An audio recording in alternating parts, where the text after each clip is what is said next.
पहिल्याच एपिसोडमध्ये आपल्याला श्रीलंकाचा सीन पाहायला मिळतो, जिथे सोफिया नावाची मुलगी जॉगिंग करत असते. तेव्हा तिला तिथे अडवण्यात येते की पुढे VIP लोकांचं फोटो सेशन चालू आहे. हे ऐकल्यानंतर सोफियाला खूप राग येतो. तेवढ्यात सोफियाची असिस्टंट कीर्तना तिला येऊन सांगते की तुम्हाला न्यू व्हेंचरची मीटिंग आजच करावी लागेल. सोफिया घाईघाईमध्ये आपली मीटिंग चालू करते आणि आपल्या बोर्ड मेंबरला द रॉयल B&B च्या विषयी माहिती देते, जिथे लोक साधारण लोकांना रॉयल पॅलेसमध्ये रॉयल ट्रीटमेंट देतील आणि लोकांना रॉयल फील करवतील. सोफियाला वाटतं की आपली ही आयडिया आपल्या बिझनेसला ग्रो करू शकते, पण या सगळ्या गोष्टीला जुबिन अपोज करतो की ह्या सगळ्या गोष्टींमध्ये रिस्क आहे. तेवढ्यात सोफियाचा को फाउंडर कुणाल बोलतो की सोफियाची ही आयडिया खूप चांगली आहे आणि आपल्याला या आयडियावर वर्क केलं पाहिजे. त्याच्या या बोलण्याने जुबिन तयार होतो आणि तू इंडियामध्ये ये आणि मग आपण ह्यावर बोलू, असं सोफियाला बोलतो. सोफिया रात्री एक अवॉर्ड फंक्शन अटेंड करते, ज्यामध्ये तिला अवॉर्ड देऊन सन्मानित केलं जातं. याच खास क्षणासाठी ती श्रीलंकाला आलेली असते. त्या अवॉर्ड फंक्शन मध्ये तिची ओळख एका समीरा नावाच्या लेडी सोबत होते, जी सोफियाच्या कॉम्पिटिटर कंपनीची को फाउंडर असते. आणि ती सोफियाला ऑफर करते की वर्क पोटॅटो सोडून तू आम्हाला जॉईन कर, म्हणजे आपण आपला बिझनेस छान ग्रो करू. पण सोफिया ही ऑपॉर्च्युनिटी रिजेक्ट करते. त्यानंतर सोफिया आपल्या आजी आजोबांसोबत व्हिडिओ कॉलवर बोलत असताना वेटर तिला बोलण्यापासून अडवतो, कारण तिथे VIP लोकांची पार्टी चालू असते. पुन्हा VIP हा शब्द ऐकता सोफिया इरिटेट होते. सोफिया रागारागाने त्या VIPंकडे जाते, जे ऑलरेडी हाय व्हॉल्यूम मध्ये पार्टी करत असतात. तिथे नॉर्मल माणसं ही पार्टी करत आहेत, तेव्हा तुमचा आवाज कमी करा, असं ती त्यांना ऐकवते. हे सगळं अविराज ऐकत असतो, जो त्या VIP ग्रुप मधला एक असतो.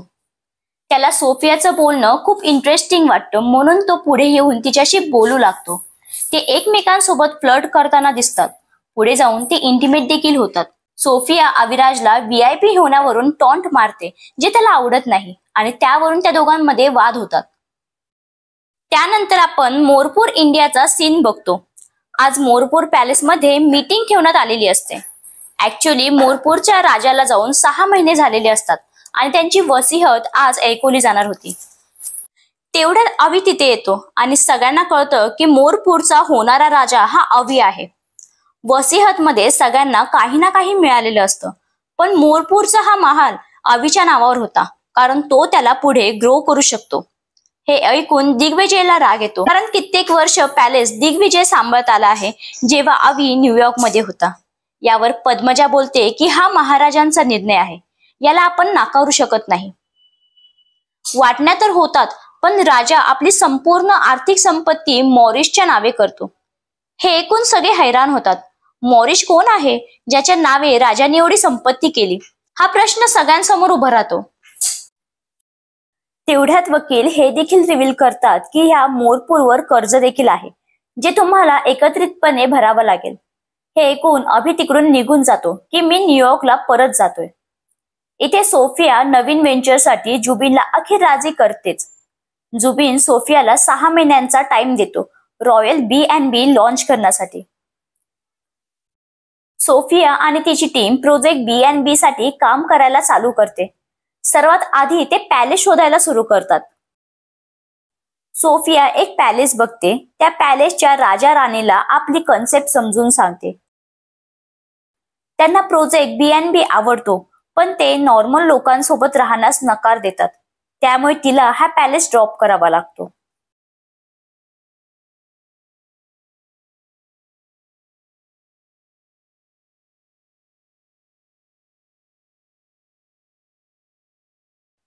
इथे दिग्विजय किचन मध्ये जेवण बनवताना दिसतो.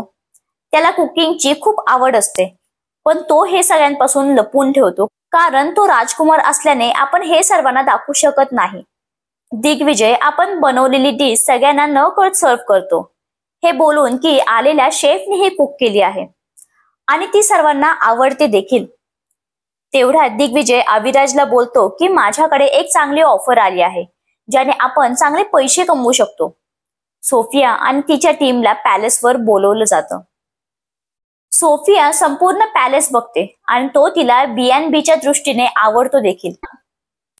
पण पॅलेस जुनं असल्याने कुठे ना कुठे भिंती ह्या तुटलेल्या होत्या. दिग्विजय येऊन त्यांना वेलकम करतो आणि तुमची ऑफर मला आवडली आणि आम्ही हे करायला तयार आहोत असं त्यांना सांगतो. तेवढ्यात तिथे अविराजची एंट्री होते. त्याला बघून सोफियाला प्रश्न पडतो की हा इथे कसा. तेव्हा तिला कळतं की अविराज हा होणारा महाराजा आहे. अविराज सोफियाला त्यांच्या प्रोजेक्टची संपूर्ण पिच मागतो, तरच आम्ही डील करू. इथे पहिला एपिसोड संपताना दिसतो. सोफिया चांगलं प्रेझेंटेशन देऊ शकेल का? अविराज प्रोजेक्ट B&Bला एक्सेप्ट करेल का? हे तुम्हाला येणाऱ्या एपिसोडमध्ये नक्की पाहायला मिळेल. त्यासाठी माइलस्टोन मराठीला सबस्क्राईब करायला विसरू नका.